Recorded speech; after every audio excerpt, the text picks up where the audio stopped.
Le Burkina à la tête de l'UEMOA, le franc CFA est-il en danger? C'est le thème du forum de ce dimanche 12 octobre.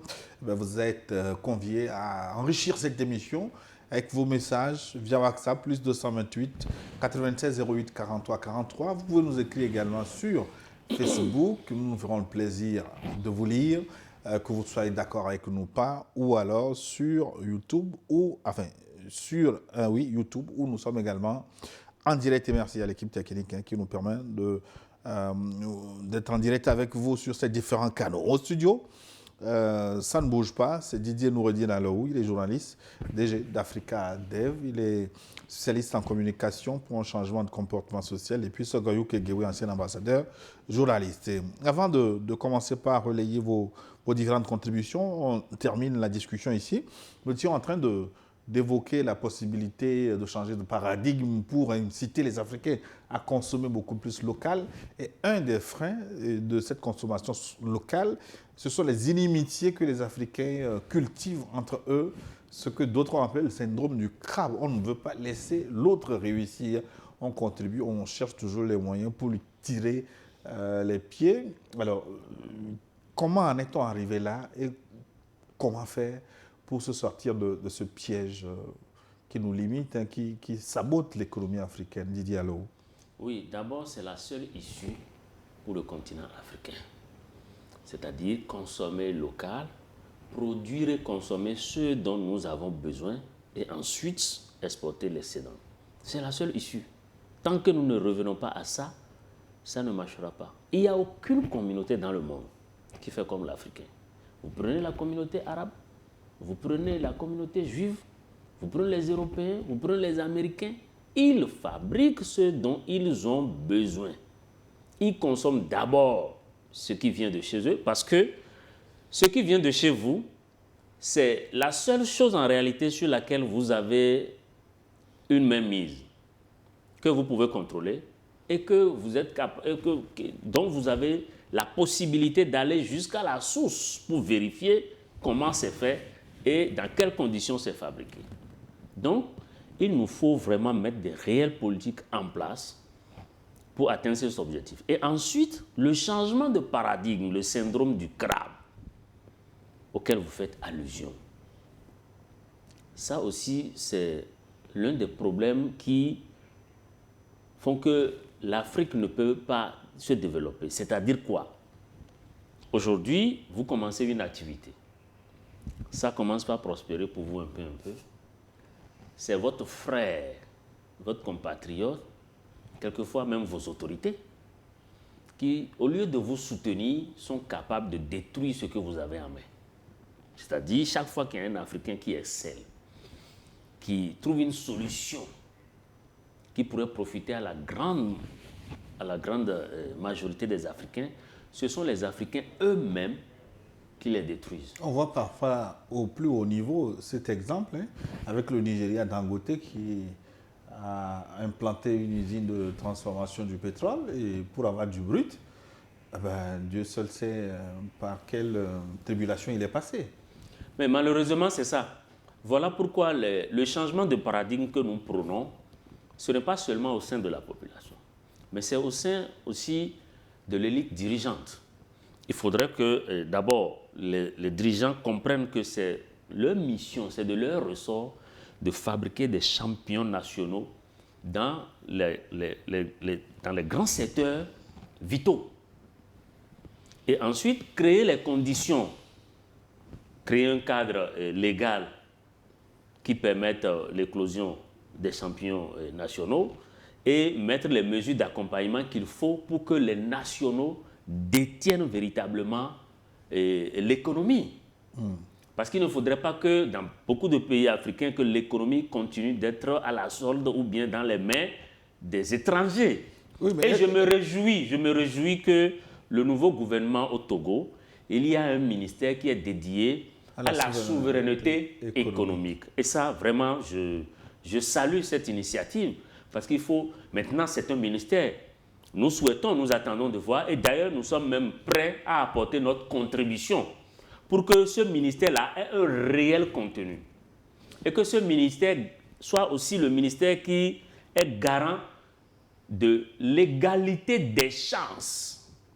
L'égalité des chances, c'est-à-dire qu'il faut que tous les Togolais, sans distinction, qu'on soit du nord, du sud, de l'est à l'ouest, quand on porte un projet, il faut qu'on ait les mêmes chances que celui qui est de l'autre côté, qui est de ce parti politique, qui est de l'autre regroupement. Donc, l'égalité des chances va nous permettre de donner un contenu réel à la souveraineté économique et nationale. Excellence, comment faire pour... je ne sais pas si ça va être la solution pour tracer une vraie démarcation entre le monde économique et le monde politique. Parce que les politiques, parfois, qui ne veulent pas laisser prospérer le monde économique, pourquoi? Ils ont peut-être leur raison. Parce que quelquefois, dès lors qu'un champion économique émerge, il trouve les moyens, les armes pour s'emparer du pouvoir, pour créer des problèmes politiques aussi. Alors, tu vois que ce n'est pas une bonne chose. L'homme politique te laisse, t'encourage à devenir riche et ton seul souci, c'est de le renverser. Ça non plus, ce n'est pas intéressant. Ça aussi, il faut faire la morale à l'homme, à l'opérateur économique. Parce que chacun doit jouer son rôle. Toi, l'opérateur économique, le politique t'aide à évoluer parce qu'il sait que tu vas créer des emplois. Tu vas faciliter la vie aux citoyens qui ont voté pour lui. Maintenant, si tu veux te mettre à sa place, ça pose un autre problème. Parce que dès que quelqu'un a l'argent, ça lui tourne la tête. Là n'est même pas le problème. Tu sais, si dans ce pays, on te dit combien de projets ont échoué, qui auraient pu bien s'implanter, créer des emplois, enrichir des gens, mais qui ont échoué, juste parce que la tête de celui qui a amené le projet ne plaît pas à un bougre assis quelque part comme directeur ou comme ministre. Comme vous l'avez souligné, souveraineté économique, bon, s'il se met au travail pour vraiment libérer tout le monde, toutes les énergies, ça peut donner. Mais si ça finit en d'interminables séminaires de validation à Kpalimé, séminaires de qui, machin, à Takpamé, ça dit que là où il y a de beaux paysages, quoi. Donc, il faut un réel contenu. Je sais ce que vous mettez dans le paysage. Bon, voilà. Ça dit que si ça finit... Si ça finit dans des séminaires bidons, là, ça ne donne rien. Mais si ce nouveau ministre de la souveraineté économique se met au travail, d'abord prenne conscience de tous les freins à cette souveraineté économique et se met au travail, surtout dans la diaspora. Dans la diaspora, il n'y a pas que les insulteurs, hein. Il y a des gens sérieux, des Togolais de valeur dans la diaspora, dont le travail peut beaucoup transformer ce pays, le Togo.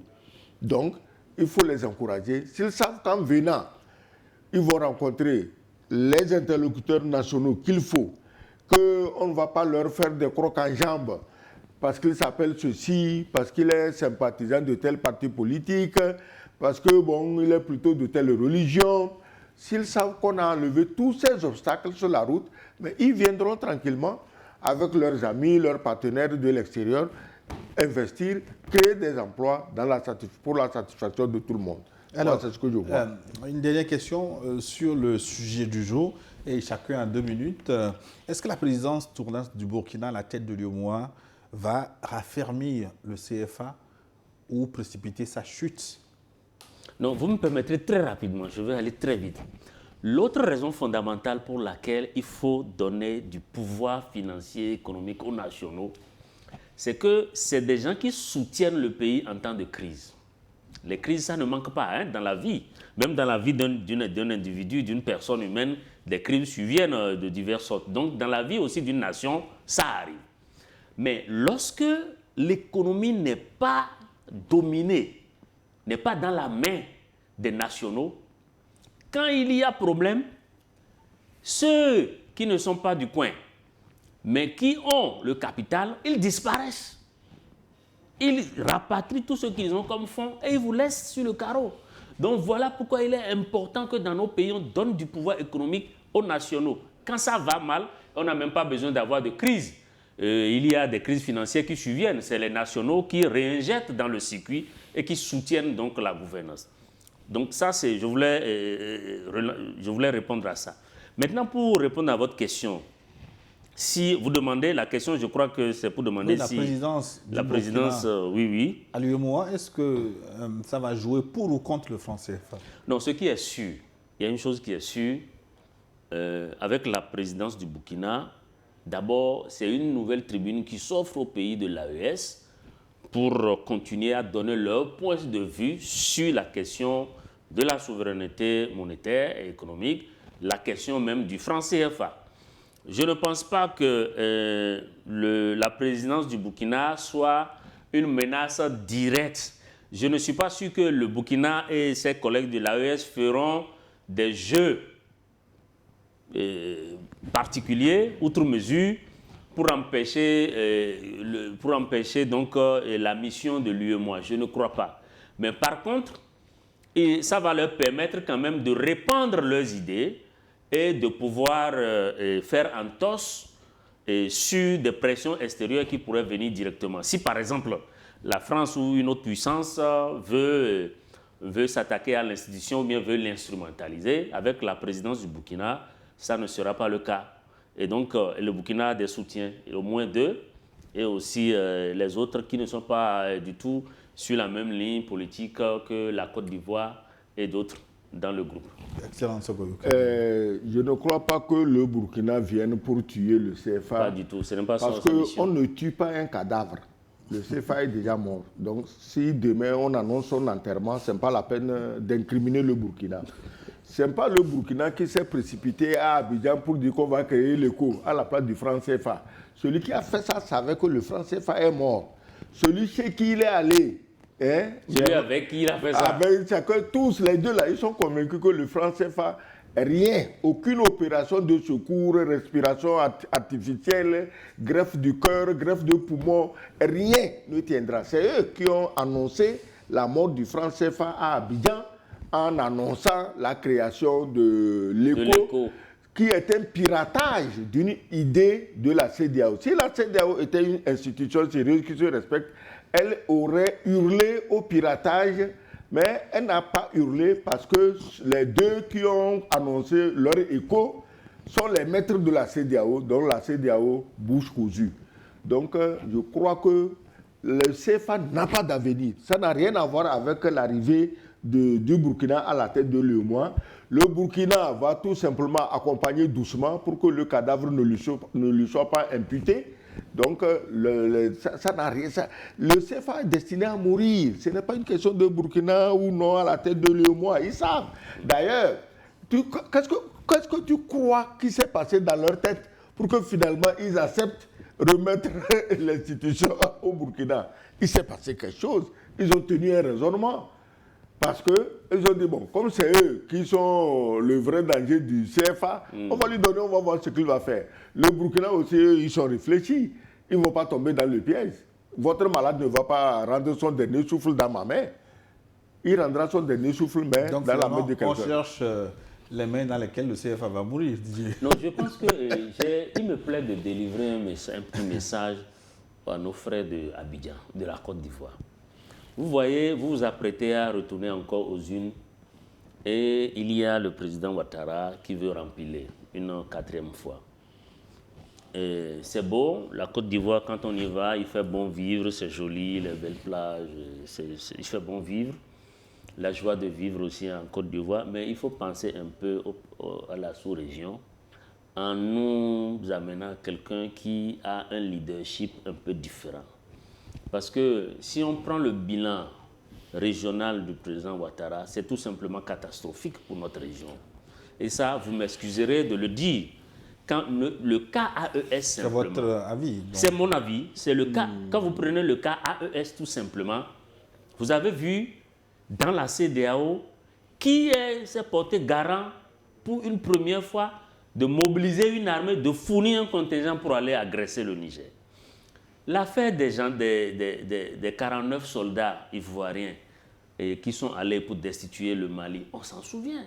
Les gendarmes qui sont entrés par infraction au Burkina, encore la Côte d'Ivoire. Donc, et puis, qui a piraté le franc CFA, qui s'est allié avec Emmanuel Macron pour parler de l'écho, pour tuer dans l'œuf le projet de la CEDEAO de changer de monnaie. c'est encore le président Ouattara. Donc quand je prends le tableau de toutes ces actions à la tête de la Côte d'Ivoire, des actions contre justement notre sous-région, je pense qu'il va falloir que nos frères ivoiriens réfléchissent à voir comment sauver notre sous-région. Monsieur Didier Alou, oui. Ce n'est pas la peine de parler comme pour les élections si vous avez pris parti pour quelqu'un. Non, pas du tout. Laisse les Ivoiriens aller voter librement. Il faut faire confiance aux Ivoiriens. Mais je vous ai dit tantôt ici que la nouvelle démocratie made in Paris dit que si tu es un ami du décideur, tu peux aller aux élections sans concurrent. Voici que le décideur même a des problèmes là-bas. Non, malgré ça, il va foutre le bordel chez nous ici d'abord. Donc, tu peux aller aux élections sans concurrent. Ou bien toi-même, tu choisis tes concurrents, un ancien ami rigolo, une mémé du quartier à qui on donne quelques sacs de riz, elle fait opposante, elle fait candidate. Sinon, si les candidatures étaient ouvertes, nous n'avons qu'à croiser les doigts et regarder les Ivoiriens agir. Même si ce n'est pas ouvert, rien n'est cadeau. À souligner que samedi, il y a eu des manifestations parfois violentes dans les grandes villes d'Abidjan. Je n'aime pas les manifestations et surtout les manifestations violentes. Celles-là, je ne les aime pas. Mais quand on est obligé, celui qui vous oblige à faire ça, c'est à lui la faute. On ose croire que tout va se dérouler dans le calme là-bas, sur place. Les messages maintenant des téléspectateurs, d'ailleurs, venant d'Abidjan, salut à vous, Gilles, Excellence l'ambassadeur et Didier. Je pense que c'est une victoire d'étape pour le Burkina et l'AES, restons concentrés, car la bataille n'est pas encore gagnée, dit ce téléspectateur.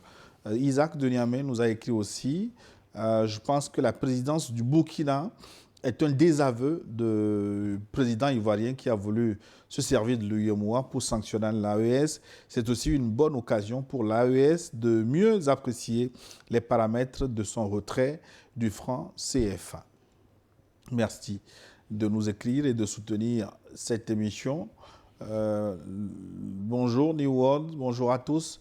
Mon plus grand souhait est que le reste de l'Afrique aussi se réveille et s'impose comme le Burkina vient de le confirmer à l'UEMOA et le Madagascar aussi est en train d'emboîter le pas. Vive l'Afrique libre et souveraine, la patrie ou la mort, nous vaincrons. C'est M. Zoul à Port-Gentil, au Gabon. Il évoquait le coup d'État à Madagascar, ou on va dire l'insurrection qui s'est achevée avec la prise de pouvoir de l'armée. À chaque fois qu'il y a prise de pouvoir par l'armée, faut-il en rire ou en pleurer pour parler comme quelqu'un? Non, mais il est clair que les coups d'État, en tout cas moi, personnellement, je n'encourage pas les renversements brusques, parce que les renversements brusques d'un régime, c'est toujours très compliqué. L'incertitude. C'est toujours l'incertitude, on ne sait jamais dans quoi on va et comment on peut sortir de ça. Mais comment l'Afrique va sortir de ce cercle vicieux? Coup d'État, élection, on remet au président, ensuite contestation, rebelote, coup d'État, éternel recommencement. Mais justement, il faut organiser des élections crédibles et surtout travailler pour le développement. C'est-à-dire qu'aujourd'hui, il y a quand même il y a beaucoup de présidents, même s'ils sont élus démocratiquement, ne font pas grand-chose. Est-ce que le développement n'a pas un temps? Est-ce qu'on laisse suffisamment le temps à ceux qu'on est en train de chasser là pour pouvoir dérouler la bande du développement? Bon, le développement, en tout cas, il faut le faire. Et qu'on soit venu au pouvoir à travers les urnes ou à travers, les armes, sur la durée, c'est le développement qui arrange la population. Donc je pense que les coups d'État, quand même, moi, je n'encourage pas ça. Je le redis parce que je suis un observateur de la chose. De la Libye jusqu'au Sahel, j'ai regardé et je n'encourage pas ça du tout. Bon, maintenant, vous savez que le peuple est souverain. Hein? Le peuple est souverain. Donc, la Constitution, elle appartient au peuple. Maintenant, le peuple, le jour où le peuple se lève, le peuple fait ce qu'il veut. Donc, ça va ce qu'on appelle peuple. Comment vous savez, on le mesure? Le développement, d'accord. Tous les pays sont en train de se développer. Les États-Unis, première puissance, ils sont en train de se développer. Le Japon, la France, vous voyez tout ce qui se passe. C'est insuffisant de développement qui amène à ce qui se passe en France aujourd'hui. C'est pour dire que tout le monde est en train de se développer ou de vouloir se développer. Donc on ne peut pas, un régime, un mandat ou 10 mandats, finir de développer un pays. Mais ce qu'on demande, c'est qu'on voit au moins la volonté de développer. C'est-à-dire que les signaux, faire des signaux qui montrent que vous êtes vraiment engagé, je suis d'accord avec que vous êtes en bonne voie. Et qu'on impacte. Aujourd'hui, si dans le Sahel, les gens applaudissent, ce n'est pas que tout est déjà fait, non. Mais les dirigeants posent des actes qui montrent aux populations que, bon, voilà, on pose des actes concrets et on nous montre clairement la direction dans laquelle nous allons. Je crois qu'il est important pour tous les dirigeants de poser des actes concrets et de montrer au peuple la direction dans laquelle ils vont. C'est ça qui rassure les populations. Maintenant, si ce n'est pas fait, c'est la colère des peuples que les militaires utilisent pour arriver au pouvoir. Attention, les militaires n'arrivent pas au pouvoir par hasard. Donc, si tu es un militaire malin, tu veux faire ton coup d'État, tu passes par des soi-disant associations ou partis politiques qui foutent un bordel géant dans le pays et tu sors pour prendre le pouvoir. Ou bien, toi le militaire, tu n'as rien voulu, tu étais chez toi, des gens ont manifesté quand même, ils ont semé le désordre et pour recoudre les morceaux, on vient te trouver pour te dire, bon, viens essayer de recoudre les morceaux et que le pays marche. Mais malheureusement, les coups d'État ne sont pas partis une solution au problème. Si dans certains pays aujourd'hui, l'après-coup d'État donne des espoirs, mais dans d'autres, ce n'est pas la même chose. Hein? Les coups d'État du Sahel ont été suivis ou précédés par d'autres coups d'État où on ne voit pas les mêmes signaux d'espoir. Mais comme ceux-ci sont au service d'une cause ou d'une entité que nous connaissons, personne n'en parle. Donc il faut que le dirigeant montre la voie, nourrisse l'espoir et que les populations sachent que voici ce que le pouvoir est en train de faire. Demain, aucun pouvoir n'est éternel. Demain, le pouvoir partira. Celui qui viendra va continuer. Et c'est ça qui va assurer le développement de notre pays. Élection au Cameroun aujourd'hui. Pour je ne sais pas. Bon, élection au Cameroun, c'est bon. J'espère que c'est la photo qui va gagner. La photo... Qui fait campagne. Pour 8e, je crois, ou 9e. 9e, non 9e. À 92 ans, Didier, parfois... Oui, le Cameroun m'a toujours étonné parce que les postes stratégiques, les institutions, tout ça, c'est quand même tenu par des grabataires. Non, mais grabataires, on ne va pas... Oui, bon, des gens fatigués. Didier, c'est tenu par des grabataires. Non, pas grabataires, des personnes âgées. Attention, ça marche. Non, je dis... Qu'est-ce qui marche, Excellence? Non, et puis, non, attendez, c'est discutable. Ce qui marche, c'est qu'on a organisé des élections tranquillement, pacifiquement. Non, il y a des pays où ce n'est pas tenu par des grabataires. Je ne pense pas que les élections pacifiques soient la seule action qu'on peut mettre à disposition de son peuple. Une fois que vous avez gagné les élections, il faut travailler à améliorer les conditions. Bien sûr. Mais quand vous écoutez les Camerounais aujourd'hui, ce n'est pas ce qui se dit. Est-ce qu'on est physiquement apte pour diriger un pays? Non, il a une femme très vigilante, elle est derrière lui. Quand il faut saluer... Non, sérieusement, Excellence. Non, sans caricature, s'il non, vous plaît. c'est pas caricature. La femme est vigilante, elle est derrière lui. Quand il veut saluer, la femme tient les deux bras derrière, elle monte, il fait comme ça. Et puis vous avez vu... Que tu veux? Mais le problème, c'est que ça marche. Est-ce que tu connais beaucoup de pays où une histoire comme ça peut marcher? Attends, tu imagines au Togo, un homme de 92 ans, suivi par sa femme, qui l'aide à lever la main. Rien que pour saluer, on l'aide à lever la main.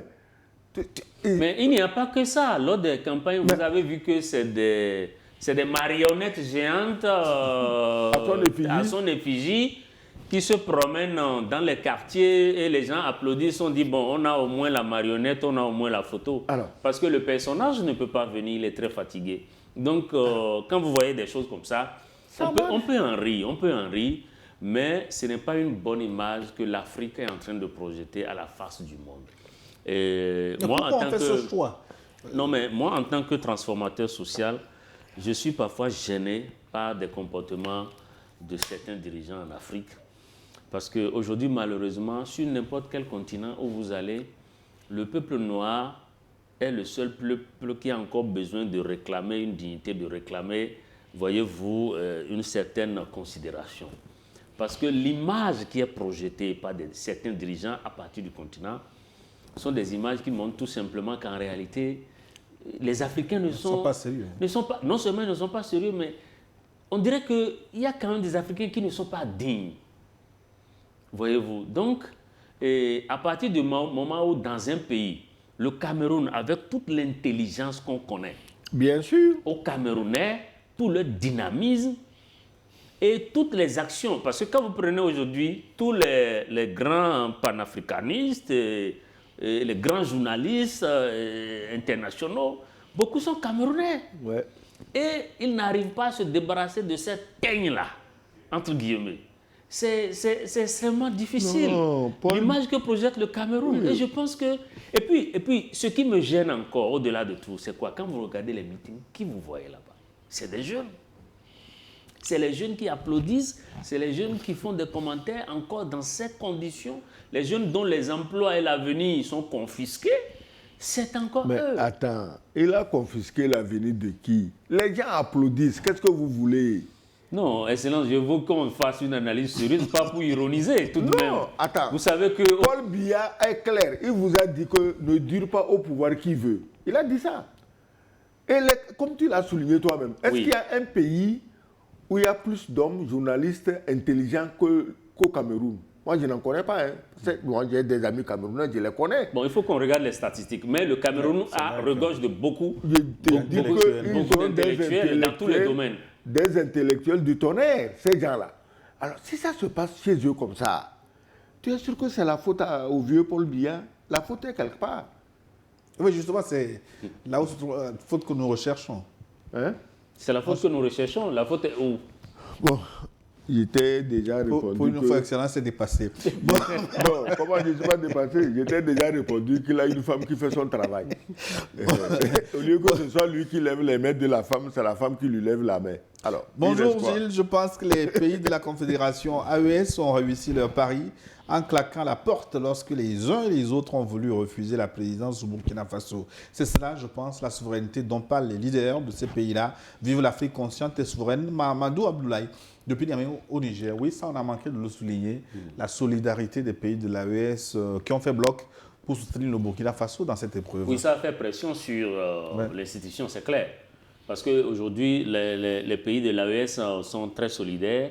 Sur le plan diplomatique, ils parlent tous de la même voix. Donc ça a contribué à faire pression, ça c'est sûr. Les pays de l'AES savent que leur survie dépend de leur capacité à travailler ensemble.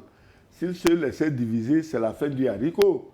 Donc c'est normal qu'ils soutiennent le Burkina dans cette injustice qu'on veut lui infliger. C'est normal que les pays de l'AES ensemble soutiennent le Burkina. Et je suis sûr que ce n'est pas seulement les pays de l'AES qui soutiennent le Burkina. Il y a d'autres qui ne sont pas dans l'AES, mais qui savent qu'il y a une injustice et ils ne peuvent pas épouser l'injustice. On n'a pas besoin d'être membre de l'AES avant de savoir que l'injustice ne doit pas être soutenue.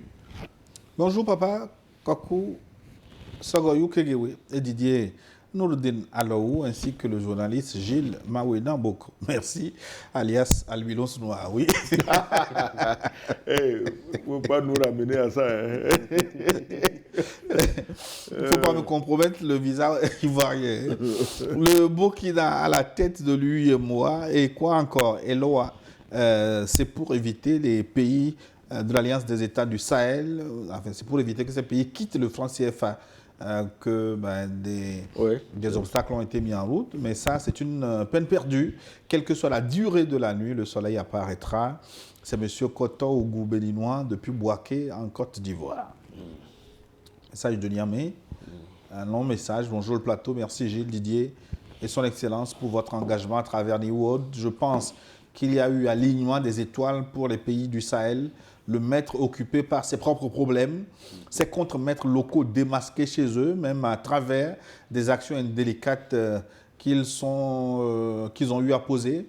Le Sahel devrait saisir cette opportunité pour mettre fin à cette injustice qu'elle subit depuis des décennies et franchir le pas de la monnaie, quoi qu'il en coûte, car il n'y a que ceux qui ne font rien qui ne se trompent pas. Excellence, nous vous attendons impatiemment à Niamey en visite ou comme ambassadeur extraordinaire et plénipotentiaire du Togo au Sahel avec résidence à Niamey. Eh bien, je viendrai avec plaisir. Surtout que mon ami Didier connaît bien le coin. Il va me briefer avant mon arrivée. Moi aussi. Et voilà, que ça aussi tu connais. Vous êtes bien entouré. Au fait, je suis le seul qui ne connaisse pas ces pays. C'est bizarre, non? C'est très bizarre. C'est bizarre. C'est bizarre. Et notre téléspectateur parle du problème. Il faisait allusion à la France avec ses difficultés à nommer un Premier ministre. Comment tout ça va s'achever selon vous, Didier Alou? Vous avez vu que la crise en France, c'est une crise essentiellement de ressources. C'est qu'ils n'arrivent pas à faire un budget, ils ne s'entendent pas. Mais ce qu'on nous cache, en réalité, ils n'ont plus de l'argent. La France ils vont prendre où l'argent? La France est Non, pauvre. ce n'est pas avec l'argent qu'on fait le budget. Ah, mais on fait avec au moins les prévisions. Attends. Le budget, c'est une loi prévisionnelle. Non, ça attends. prévoit. Mais Vous il faut faites le trouver. budget de ce que vous avez. Oui, mais il faut trouver l'argent pour dépenser. Et Attends. depuis que l'AES a fermé ses portes à la France, ça n'a pas mis beaucoup de C'est temps pour que pas ça avec pète. Le problème est Attends, essentiellement c'est pas politique. avec l'argent d'abord. qu'on fait le budget. Tu peux m'expliquer avec quoi on fait un budget s'il n'y a pas l'argent? Mais le budget, ce sont les prévisions de ce que vous avez. De ce que vous avez en entrée et en dépense. Oui, de ce que vous Oui, prévoyez c'est une avoir. question d'argent. Alors. Quel que soit ce que vous avez, C'est vous, une vous question pouvez faire un budget. C'est une question d'argent. Ce pays que nous aimons tant a eu des dirigeants qui ne l'aiment pas et qui veulent le détruire. Parce qu'on ne peut pas prendre tout l'argent d'un pays comme la France pour envoyer à un corrompu drogué à Kiev et l'autre moitié aux terroristes dans le Sahel pour détruire nos pays. Les deux, comment on appelle ça, les deux postes de dépenses ont fini par mettre l'économie française à terre. Il y a l'Ukraine et il y a les terroristes du Sahel. C'est eux qui finissent l'argent de la France. Et surtout que la France n'a plus assez aux ressources Voilà. du Sahel. Ça joue forcément. Là où elle ramassait ça L'uranium gratuitement, aujourd'hui, le Niger n'en donne plus. là où elle ramassait l'argent gratuitement France, pour ça compte, jouer hein. à la généreuse, les portes sont fermées. Oui, mais l'autre parenthèse, mais finalement, est-ce que Kiev ne va pas tomber avec les dernières fureurs de la Russie sur l'Ukraine? Vous suivez certainement l'actualité. Pourquoi? hein, Si Kiev tombe, Macron va envoyer 30 000 soldats. Ils vont chasser les Russes. Non, excellence, une fois au moins. Ah mais, est-ce que c'est moi qui le dis? Non, ça fait plusieurs années que cette. Attends, est-ce que c'est moi qui parle de 30 cette 000 guerre par soldats? procuration est en train de se dérouler. Et n'oubliez pas que. Est-ce qu'elle n'est pas proche de la fin? Parce que les Russes sont aux portes de Kiev. Ah, mais ce qui est craint va finir par arriver. Vous savez, Poutine, son vrai allié, c'est le temps. Et c'est son organisation. Et depuis longtemps, on sait que l'Ukraine n'a pas les moyens. Et si la Russie voulait finir avec l'Ukraine, véritablement, Mais ça fait en 2 jours. voulait utiliser des méthodes non conventionnelles, c'est en quelques semaines que... Non, vous parlez de semaines, c'est quelques heures. En quelques heures que l'Ukraine ne va plus exister sur la carte. Et pourtant, Poutine, tout humain qu'il est, a voulu aller méthode par méthode en espérant que les gens vont comprendre et prendre les mesures qu'il faut pour arrêter la crise. Mais au lieu de ça, vous avez vu le nombre de milliards et d'armements qui a été envoyé à l'Ukraine. C'est une guerre par procuration. Et malgré ça, je veux relever quelque chose. Ouais. La guerre entre la crise russo-ukrainienne, en réalité, c'est une guerre par procuration entre la Russie d'un côté, les Occidentaux et les États-Unis de l'autre. Donc c'est eux tous qui ont combattu aux côtés de l'Ukraine. Et ça n'a pas fonctionné. Ça veut dire simplement qu'en réalité, la Russie est plus que cette puissance qu'on croyait. Excellent. Tu sais, ce qu'il dit là, on va dire, il ne faut pas parler comme ça. Il faut parler comme LCI, France 24, RFI et Jeune Afrique. La Russie va tomber demain. Zelensky sera au Kremlin. Il va inviter... C'est vrai, c'est ce que les médias occidentaux ont prédit depuis longtemps. Voilà, il faut parler comme eux. Comme ça, il va inviter Macron... Mais moi, je ne suis pas eux. Macron, Starmer, tous les autres aventuriers, ils vont prendre le café au Kremlin. Excellent. Est-ce que Poutine a besoin de prendre Kiev? De quoi? Mais Poutine ne voulait rien prendre. Poutine ne veut pas prendre l'Ukraine. Il n'en a même pas besoin. C'est un pays de merde, de corrompu. C'est un pays bien, au départ, où les gens étaient choses avec les Russes, ils sont sortis, ils travaillent dur pour construire leur pays. Et des gens qui, eux, quelque part, s'amusent avec des discours irresponsables, l'ont mis là où elle est aujourd'hui. Poutine n'a pas besoin de prendre l'Ukraine. Poutine cherche quoi en Ukraine? Poutine a tout.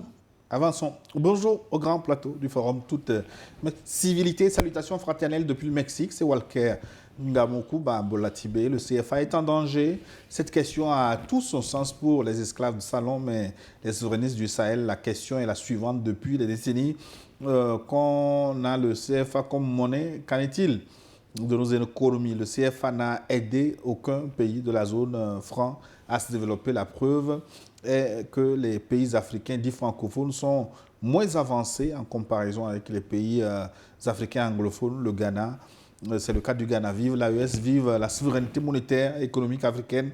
Nous attendons impatiemment la sortie de l'AES du CFA. Le président Ibé l'avait dit lors de sa dernière interview. Le Sénégal nous a envoyé un message. Issa Ibrahim, depuis Dakar. Bonjour Gilles, je voulais renforcer l'argument développé par Noureddine sur le fait que les faibles taux des échanges entre les pays de l'UEMOA ainsi que ceux de la CEMAC montrent qu'en fait, les différents États devraient d'abord travailler à renforcer leurs économies, notamment leur système productif, avant d'avoir une monnaie commune. L'objectif de la monnaie est de faciliter les échanges. Or, ces pays échangent plus avec l'extérieur qu'entre eux-mêmes. Chaque pays doit créer sa propre monnaie, d'abord renforcer son système productif, et une fois cela fait, il serait peut-être envisageable de s'unir dans une union monétaire. À titre d'exemple, les pays de l'Union européenne avaient d'abord leur propre monnaie et échangent beaucoup entre eux. Dans ce cas, il est tout à fait logique d'avoir une monnaie commune pour renforcer davantage les échanges. Merci de votre riche contribution depuis Dakar. Bonjour Gilles, bonjour Didier Noureddine et son Excellence.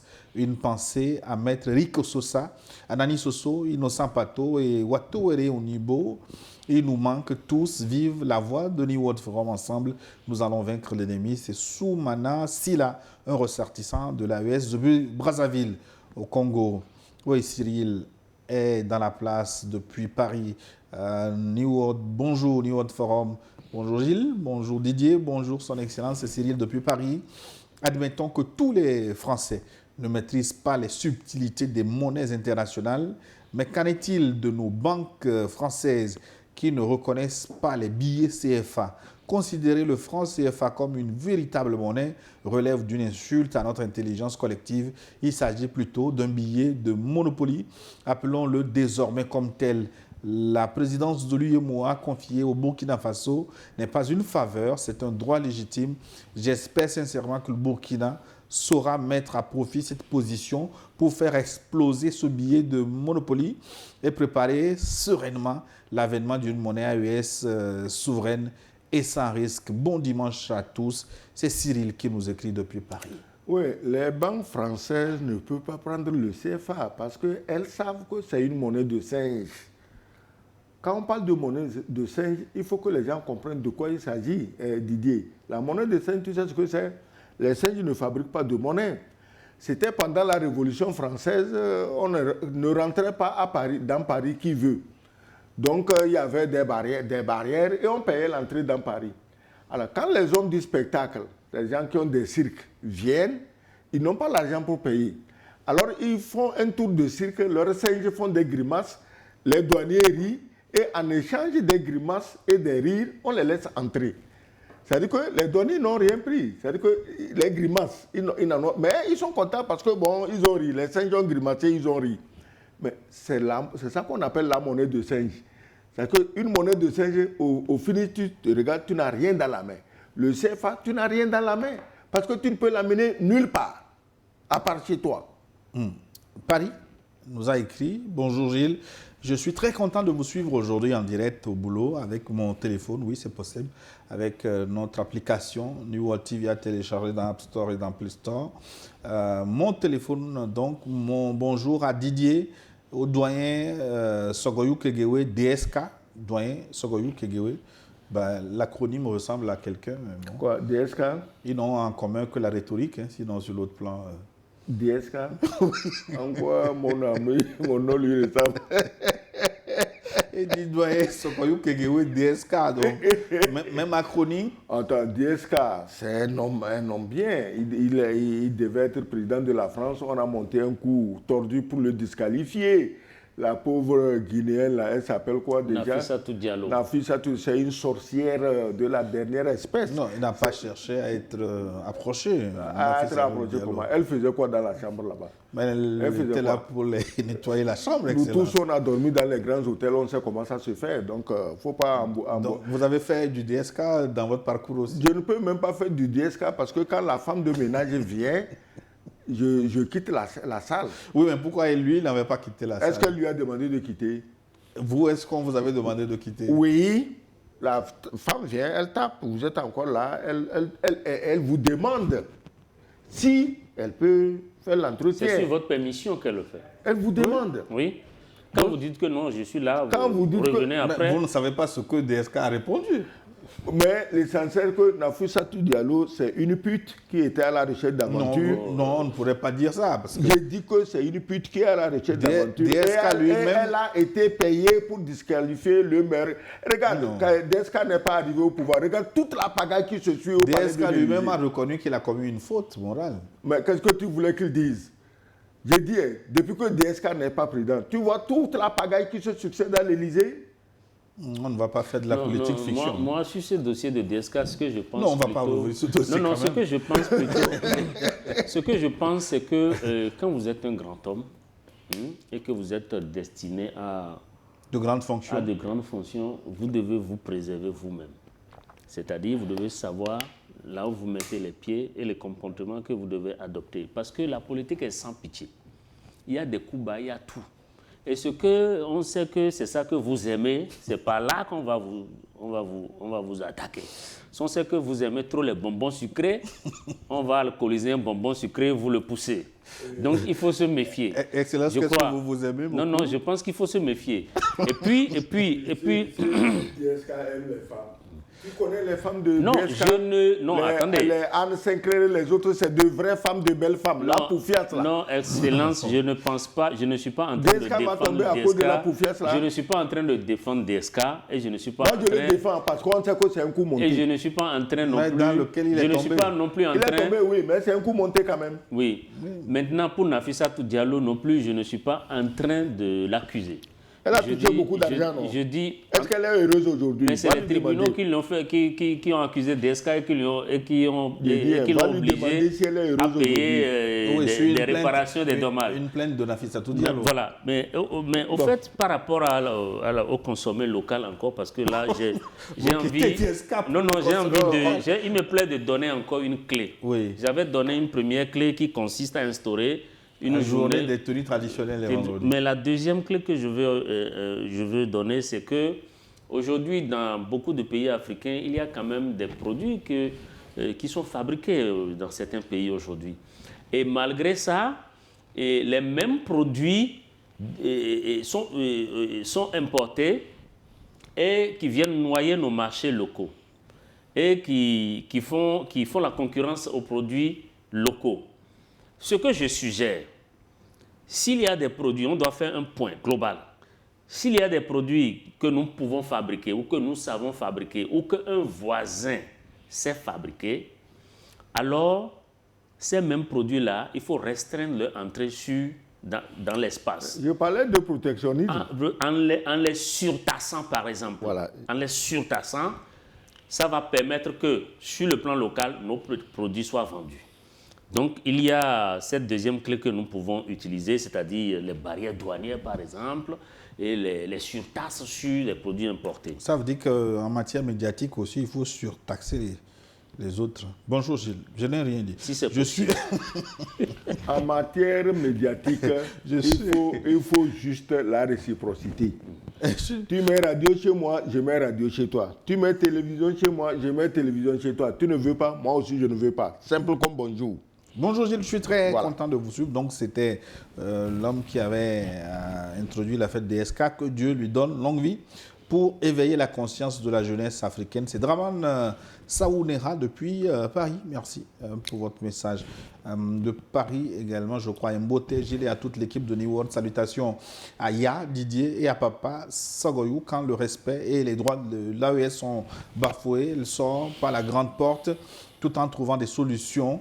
L'AES, comme l'a dit un ministre Bakari du Niger, la monnaie est le premier instrument de souveraineté. On ne peut être véritablement indépendant quand un autre frappe votre monnaie. C'est la peur de l'albinos noir, symbole de cette Afrique lucide et déterminée qui les a ramenés à la raison. Et il ne fait aucun doute qu'ils ont reçu l'ordre du maître de lâcher l'affaire avant de voir ce que le chat avait vu au fleuve Congo. Là, un autre mystère. Et il faut... une autre énigme ou quoi? Et il faut... Après l'albinos noir, c'est le chat du fleuve Congo. Didier, on va conclure cette émission. Vous avez 30 secondes. 30 secondes, d'accord. Je voulais féliciter la présence à Lomé des ministres des Affaires étrangères de l'AES, qui d'ailleurs ce matin étaient panélistes lors du forum. Et d'ailleurs, qui seront reçus sur New World TV avec des annonces importantes à suivre donc dans la semaine en entretien exclusif avec les 3 ministres des Affaires étrangères de l'AES. C'est plutôt une bonne nouvelle. Donc, j'aurais bien voulu suivre le panel. Malheureusement ou heureusement, je devais répondre à l'invitation de New World pour parler de cette question. Encore une fois, il n'y a pas de souveraineté, une vraie, sans avoir un pouvoir sur la monnaie. Maintenant, un petit message pour terminer. C'est pour certains dirigeants africains qui donnent l'impression qu'ils ont confisqué le pouvoir. Je pense que on peut, entre guillemets, confisquer le pouvoir, donner cette impression, mais rester au pouvoir, c'est pour quoi faire. S'il faut rester simplement pour ne rien faire, je pense que ça ne vaut pas la peine.